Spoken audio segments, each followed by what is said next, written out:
Assalamualaikum warahmatullahi wabarakatuh.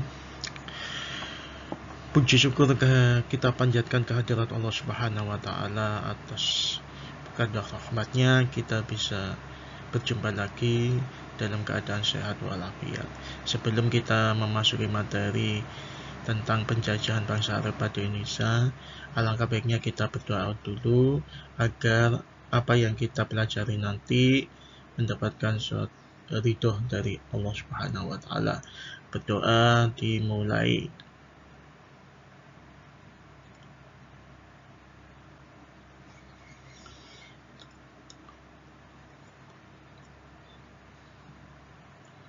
Selesai. Jumpa lagi dengan saya, Pak Winarko, guru pengajar mata pelajaran Sejarah Indonesia, akan memberikan suatu materi tentang penjajahan bangsa Eropa di Indonesia. Untuk itu, saya berpesan kepada kalian semua untuk mengamati, dipahami, dan disimak baik-baik tentang pembelajaran daring ini.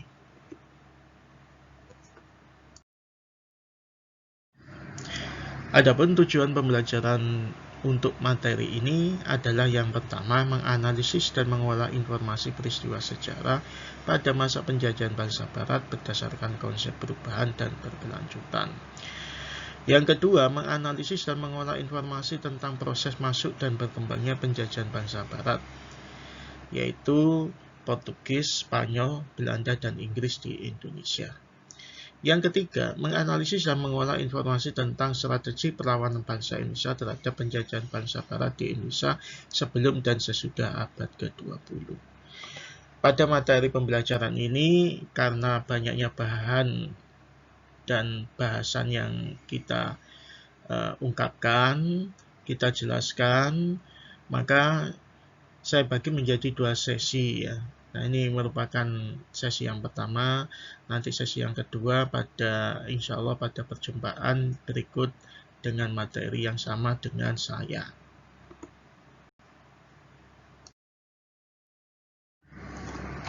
Sejak jatuhnya kota Konstantinopel ke Turki Utsmani, dunia timur termasuk kepulauan di Nusantara menjadi sasaran bangsa Barat untuk ditaklukkan.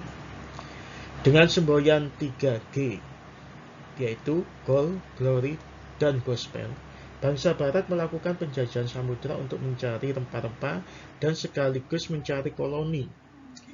Dari sinilah kemudian lahir pengertian imperialisme dan kolonialisme. Pengertian imperialisme itu sama dengan mencari suatu wilayah untuk dikuasai. Sedangkan kolonialisme itu adalah suatu tempat atau wilayah yang telah dikuasai. Awalnya, kolonialisme dan imperialisme Barat bukanlah dilatar belakangi oleh ambisi menguasai bangsa-bangsa di Asia dan Afrika. Tujuan utama kedatangan para penjelajah Barat adalah berdagang. Dalam perkembangannya kemudian, bangsa-bangsa Barat ini mulai menguasai wilayah-wilayah yang didudukinya secara politik dan militer untuk mengamankan monopoli perdagangan. Latar belakang imperialisme dan kolonialisme yaitu tidak lepas dari adanya faktor-faktor yang mendorong lahirnya imperialisme dan kolonialisme, yaitu faktor kekuasaan atau politik, faktor ekonomi atau kekayaan, dan faktor ideologi atau agama, dan terakhir faktor militer. Penjelasan dari faktor tersebut, yang pertama adalah faktor kekuasaan atau politik. Kaum imperialis menginginkan kekuasaan atas bangsa lain dengan maksud mempertinggi prestis raja atau yang kita kenal dengan glory, yaitu kejayaan. Seorang raja atau penguasa yang daerah kekuasaannya semakin luas, maka akan semakin tinggi prestisnya. Hal ini mendorong lahirnya imperialisme politik atau political imperialism. Yang kedua, faktor ekonomi atau kekayaan. Kaum imperialis menginginkan daerah kekuasaan yang seluas-luasnya. dari daerah kekuasaan itu diharapkan memperoleh keuntungan yang sebanyak-banyaknya. Yang ketiga, faktor ideologi atau agama. Kaum imperialis tidak hanya mencari keuntungan dalam perdagangan, tetapi juga mengemban tugas suci, yaitu menyiarkan agama yang dianut oleh mereka kepada masyarakat daerah jajahan, yang biasa kita sebut sebagai gospel. Yang terakhir adalah faktor militer. Kaum imperialis menginginkan adanya suatu daerah tertentu yang digunakan untuk pertahanan atau untuk mengimbangi kekuatan bangsa lain.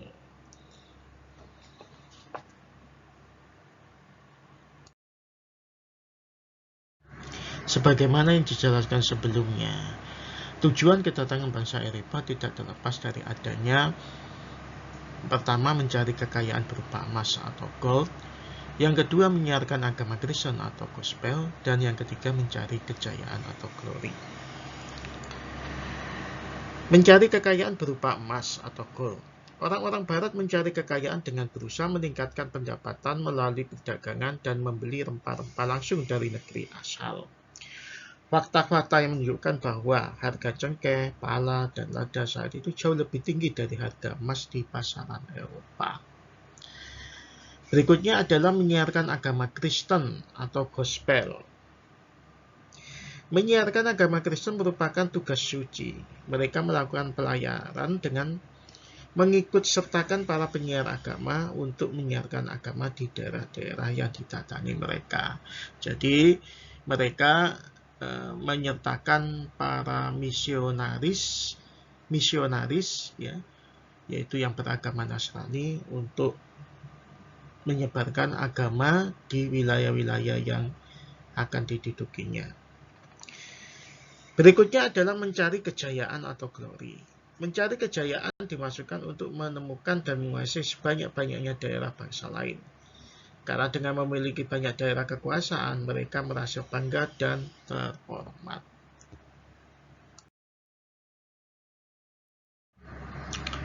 Kedatangan dan penjajahan bangsa Eropa ke Indonesia.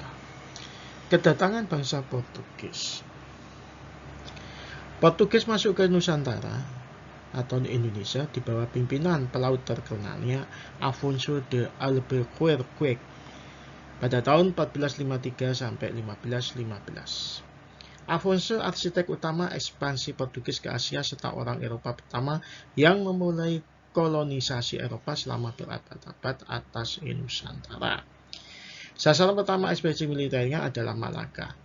Ia di tempat tersebut pada awal Juli 1511 dan pada tanggal 10 Agustus 1511 Malaka ditaklukkan.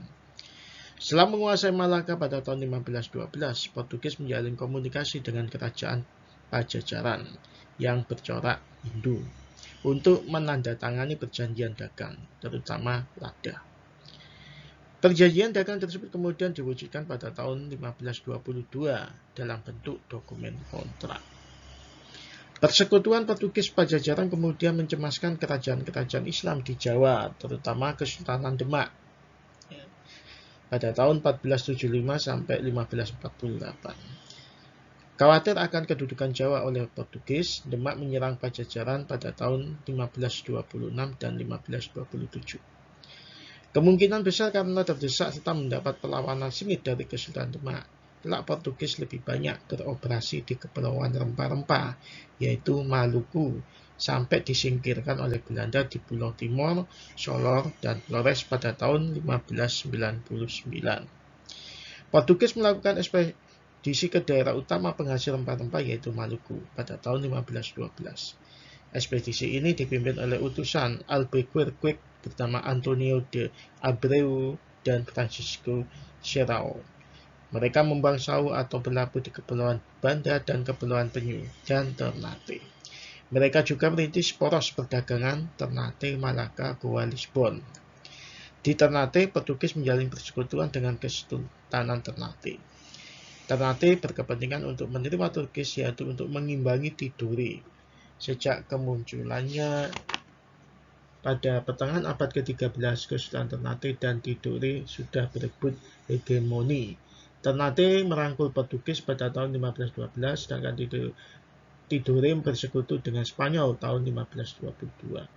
Monopoli Portugis atas perdagangan rempah-rempah di Nusantara berakhir sejak dikalahkan Sultan Bakbula dari Ternate pada tahun 1575, serta kemudian disingkirkan Belanda dari Ambon pada tahun 1599.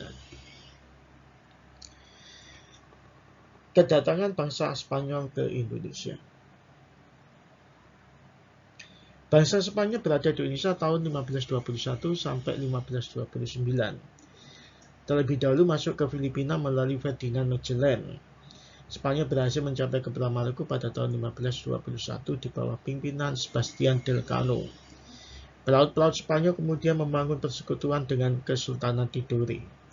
Kesultanan Tidore yang lama terlibat persaingan ekonomi dan politik dengan Kesultanan Ternate memerlukan sekutu untuk mengimbangi Ternate yang sudah lebih dahulu bersekutu dengan Portugis.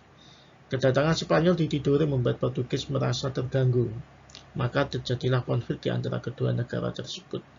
Untuk menyelesaikan konflik, Portugis dan Spanyol melakukan perundingan di Saragossa, Spanyol pada tahun 1529. Hasilnya, Spanyol harus meninggalkan Maluku untuk kemudian mendapatkan Filipina dan Portugis tetap berkuasa di Maluku.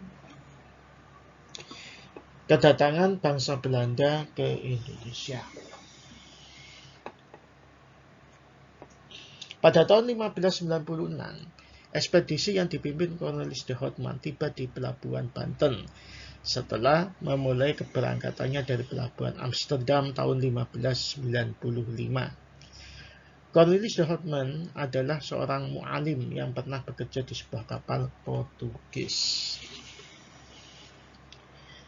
Ia datang dengan 4 buah kapal masing-masing bernama Daken, Amsterdam, Mauritius, dan Hollandia. Setelah membeli cukup rempah-rempah, mereka meninggalkan Banten kembali ke negaranya melalui Selat Bali. Setelah ekspedisi Houtman yang cukup berhasil itu segera disusul ekspedisi lainnya. Ekspedisi kedua 1 Mei tahun 1598 dengan 22 buah kapal dari 5 buah perusahaan Belanda. Tapi karena kurangnya pengalaman, 14 buah kapal terpaksa kembali ke Belanda. 8 buah kapal lainnya yang dipimpin oleh Jacob van Nett, Van Heemskirch, dan Van Waarschuit berhasil mencapai Maluku. Ekspedisi ini kembali ke negerinya dengan membawa banyak rempah-rempah. Angkatan ketiga bertolak dari Amsterdam pada bulan April 1599 di bawah pimpinan Van der Hagen yang berhasil mencapai Ambon dan mendirikan benteng Afar di sana. Setelah gagal merebut benteng Portugis, ekspedisi keempat di bawah pimpinan Van Neck yang berangkat pada bulan Juni 1600. Setelah tiba di Maluku, ia memimpin armadanya menyerang Banda dan membangun benteng Nassau pada tahun 1607.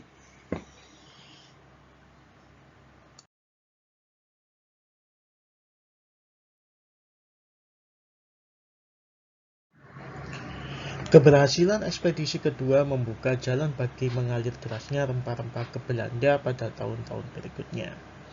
Akan tetapi, banyak rempah-rempah menimbulkan dampak yang tidak diperkirakan sebelumnya karena tingkat penawaran melebihi permintaan, harga rempah-rempah jatuh. Akibatnya para pedagang merugi. Kenyataan ini diperparah oleh kenyataan bahwa kongsi-kongsi dagang itu bersaing dan bahkan berkonflik satu sama lain. Melihat situasi ini, banyak kalangan di Belanda mendesak segera dibentuk sebuah organisasi dagang yang resmi yang berfungsi mengelola tata niaga rempah-rempah secara efektif dan efisien.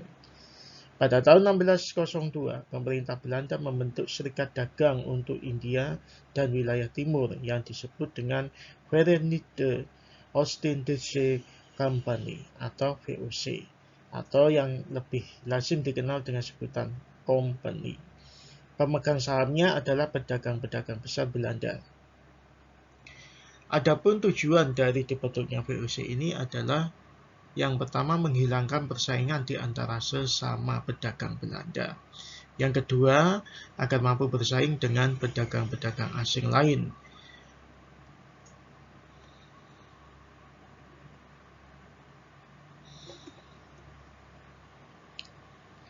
Pemerintah Belanda juga memberi suatu hak istimewa atau yang kita kenal sebagai hak oktroi kepada VOC, yaitu yang pertama menjadi wakil sah pemerintah Belanda di Asia, yang kedua melakukan monopoli perdagangan, yang ketiga mencetak dan mengeluarkan uang sendiri, keempat mengadakan perjanjian serta memaklumkan perang dengan negara lain, yang kelima menjalankan kekuasaan kehakiman, yang keenam melakukan pungutan pajak, yang ketujuh memiliki angkatan perang sendiri, dan yang terakhir kedelapan menyelenggarakan pemerintah sendiri.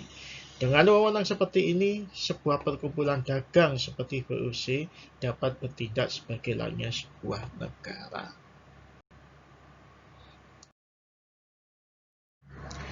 Selama hampir 2 abad lamanya VOC memonopoli perdagangan di Indonesia. Akibatnya penderitaan dan kesusahan menerpa bangsa Indonesia. Sebaliknya, tidak sedikit keuntungan yang diperoleh mereka. Namun, memasuki abad ke-18, VOC mengalami kemunduran yang disebabkan hal-hal yang sebagai berikut. Yang pertama, korupsi merajalela di kalangan pegawai VOC. Yang kedua, banyak pegawai tidak cakap dalam bekerja. Yang ketiga, VOC mengeluarkan biaya besar untuk peperangan. Yang keempat, persaingan dengan West India Company milik Inggris semakin tak sehat. Yang kelima, VOC tidak mampu membayar hutang-hutangnya. Pada akhir tahun 1789, utang VOC yang berjumlah 74 juta gulden bahkan meningkat mencapai 100 juta gulden. Akibatnya, kepercayaan kepada VOC hilang. Dan pada akhirnya pada tanggal 31 Desember 1799 secara resmi VOC dinyatakan bubar. Bubarnya VOC menjadikan wilayah Nusantara dikuasai langsung oleh pemerintahan kerajaan Belanda.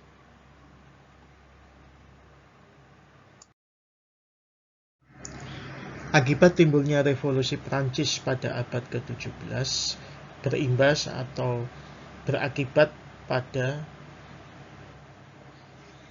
negara Belanda dikuasai oleh Prancis pada tahun 1795. Praktis terjadi semacam kekosongan kekuasaan yang ada di Nusantara. Sementara itu Inggris mengincar Nusantara. Jawa adalah satu-satunya daerah koloni Belanda Prancis yang belum jatuh ke tangan Inggris setelah Isle French dan Mauritius pada tahun 1807. Beberapa kali armada Inggris muncul di Laut Jawa, bahkan di dekat Batavia. Maka ancaman kehilangan tanah jajahan berada di depan mata. Di sisi lain, di Eropa sendiri, perang antara Prancis yang telah didukung sekutunya Belanda tadi dan Inggris berkecamuk lagi pada tahun 1803. Prancis menguasai wilayah darat, sedangkan Inggris wilayah laut. Dalam situasi begini, Prancis dan pemerintahan Belanda sadar bahwa mustahil mengirim bantuan ke Batavia karena jalur laut telah dikuasai oleh Inggris melalui blokade laut. Yang bisa dilakukan adalah menugaskan seorang gubernur jenderal yang mampu bertindak lebih daripada pendahulu-pendahulunya. Atas saran Napoleon, pemerintah Belanda mengangkat Herman Willem Daendels yang berkuasa pada tahun 1762 sampai 1818. Dia seorang bekas advokat, patriot, jenderal, dan pengagum Napoleon Bonaparte untuk mengemban tugas berat itu, yaitu membangun pertahanan di Nusantara untuk menghadapi kemungkinan serangan Inggris. Jadi tugasnya pada masa Daendels ini yaitu Pertama, mempertahankan Pulau Jawa agar jangan sampai jatuh ke tangan Inggris. Yang kedua, memperbaiki keadaan tanah jajahan dari berbagai aspek, terutama penyelewengan kekuasaan dan korupsi. Dendles menerapkan sejumlah kebijakan di tanah koloni, yaitu tanah Jawa, sebagai upaya menahan serbuan Inggris. Kebijakan-kebijakan pertahanan dan kemiliteran itu adalah sebagai berikut. Yang pertama, membangun jalan raya pos dari Anyer sampai Panarukan. Panarukan adalah pelabuhan ekspor yang terletak paling ujung Jawa Timur. Jalan ini dibangun agar tentaranya dapat bergerak dengan cepat.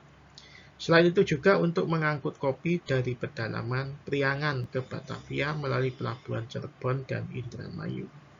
Sebelumnya, banyak kopi Priangan membusuk di gudang-gudang kopi di Sumedang, Cisarua, dan Sukabumi akibat kurangnya sarana transportasi.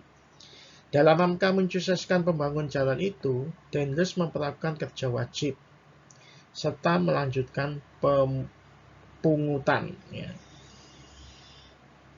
Yang kedua, mendirikan benteng-benteng pertahanan seperti Benteng Lodewijk atau Lois di Surabaya, Benteng Mr. Cornelis yang sekarang Jatinegara di Batavia, dan lain-lain. Yang ketiga, membangun pangkalan angkatan laut di Merak dan Ujung Kulon. Keempat, membangun angkatan perang yang terdiri dari orang-orang pribumi, seperti contohnya Legiun Mangkunegaran. Berikutnya, mendirikan pabrik senjata di Surabaya, pabrik meriam di Semarang, dan sekolah militer di Batavia. Berikutnya, yang terakhir, membangun rumah sakit dan tangsi militer yang baru.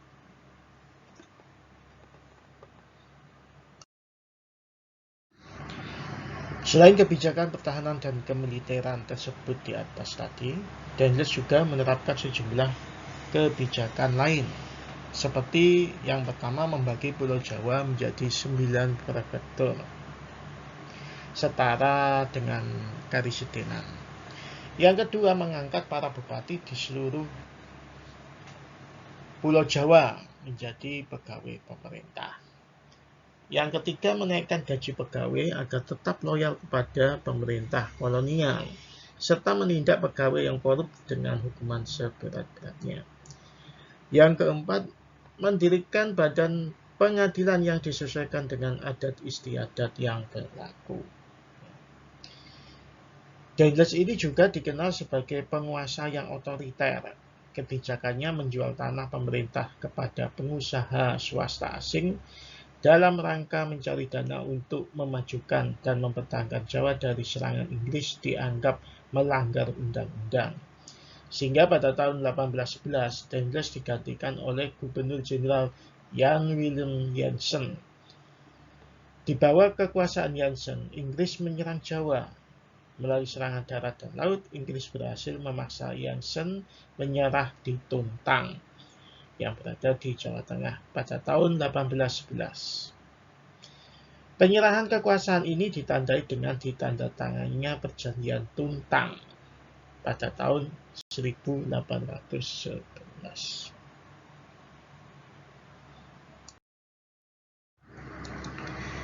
Inggris menunjuk Thomas Stafford Raffles sebagai Letnan Gubernur.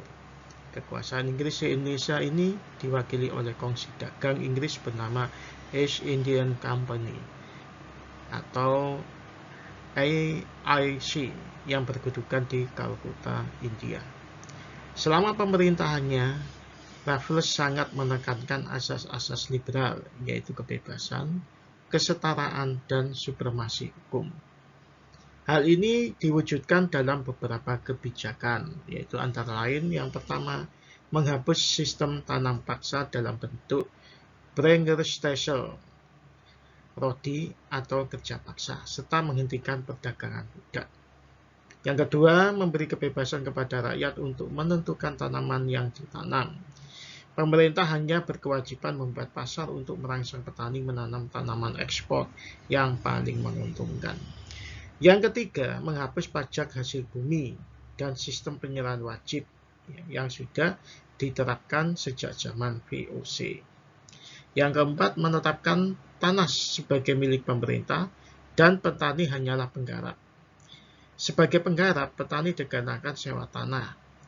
Harga sewa ditetapkan oleh pemerintah setelah mempertimbangkan kondisi tanah dan dibayar secara tunai. Ide berbeda ini banyak dipengaruhi oleh keberhasilannya dalam penerapan sistem serupa di India. Yang kelima, pemungutan pajak sewa tanah dilakukan per kepala. Sebelumnya pada masa VOC dikenal pajak kolektif, artinya tiap-tiap desa wajib menyerahkan pajak kepada VOC. Tapi pada masa Raffles, pajak merupakan kewajiban tiap-tiap orang, bukan seluruh desa. Yang keenam, bupati diangkat sebagai pegawai pemerintah dan jabatan yang diwariskan secara turun-temurun dihapus. Yang ketujuh, membagi Pulau Jawa menjadi 6 karesidenan. Sistem karesidenan ini berlangsung sampai tahun 1964. Yang kedelapan, membentuk sistem pemerintahan dan sistem peradilan yang mengacu pada sistem yang dilaksanakan di Inggris.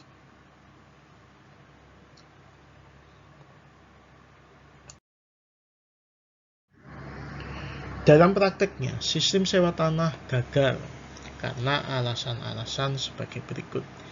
Yang pertama, terbatasnya keuangan pemerintah untuk mengelola dan mengembangkan pertanian.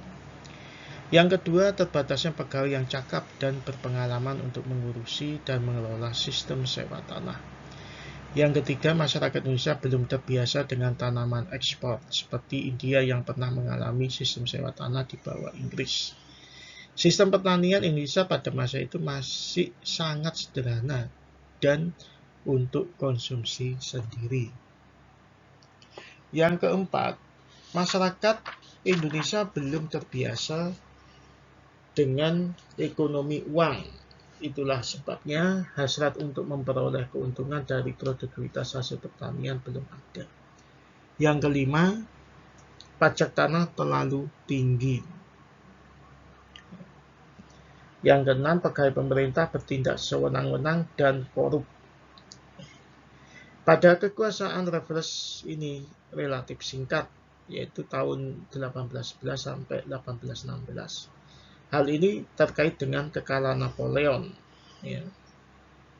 penguasa Prancis, dalam pertempuran Leipzig pada tahun 1813 melawan pasukan koalisi yang terdiri dari Rusia, Prusia, Austria, dan Swedia. Kekalahan Prancis berarti kemerdekaan bagi Belanda. Hal ini membuka ruang bagi perundingan dengan Inggris terkait dengan bekas wilayah kekuasaannya, termasuk diantaranya Nusantara. Hal itu terwujud melalui konferensi London pada tahun 1814. Salah satu isi penting dari konferensi ini adalah Belanda mendapat kembali bekas wilayah kekuasaannya di Nusantara, kecuali Bengkulu. Secara resmi penyerahan Nusantara dilaksanakan pada tahun 1816.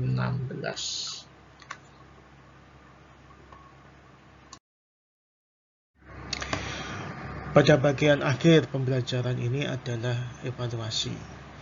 Evaluasi pertama, coba Anda jelaskan secara singkat jatuhnya Konstantinopel pada tahun 1453. Yang kedua, jelaskan masuknya bangsa Portugis ke Indonesia. Yang ketiga, jelaskan masuknya bangsa Spanyol ke Indonesia. Yang keempat, jelaskan masuknya bangsa Belanda ke Indonesia. Dan yang kelima, jelaskan masuknya bangsa Inggris ke Indonesia. Dikerjakan di secari kertas atau folio dan dikumpulkan lewat ketua kelas atau pengurus kelas yang ditunjuk oleh ketua kelas. Batas pengumpulannya ke ketua kelas atau pengurus kelas adalah 5 hari setelah penayangan pembelajaran daring ini. Demikian materi ini kita akhiri dan insya Allah kita lanjut pada pertemuan berikutnya dengan saya Pak Winarko dengan masih materi yang sama. Jadi ini kelanjutannya lagi pada sesi yang kedua. Semoga apa yang kita pelajari bisa bermanfaat bagi kita semua dan selalu diridhoi oleh Allah Subhanahu wa taala. Amin amin ya rabbal alamin. Saya akhiri, wabillahi taufik wal hidayah. Wassalamualaikum warahmatullahi wabarakatuh.